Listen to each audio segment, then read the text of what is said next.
What I find really compelling about the research we do is the ability to communicate with the plants in the field and characterize them directly in their natural environments, which I think is far more accurate and more informative than short-term glasshouse measurements that are usually conducted under controlled conditions.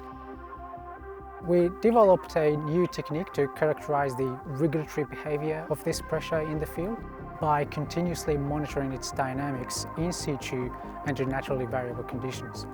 What the cameras really measure is the changes in the width of the foliar tissue as it shrinks and swells due to plant water uptake and water loss throughout the day. And we found this shrinkage and swelling to be perfectly correlated with changes in water pressure that we usually measure with the invasive techniques. So that's why we can use them to continuously infer the dynamics of water pressure in plants under naturally variable conditions in the field.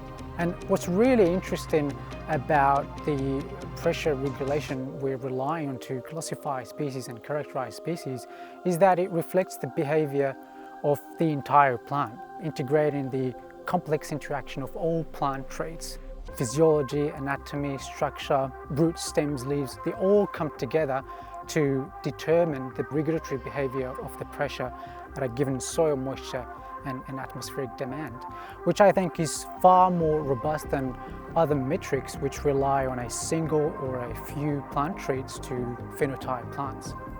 So we initially tested this approach on a few tree species in the field, like a few conifers like Ibrahim Bourbia and eucalyptus as well. And we consider extending the testing to crops as well.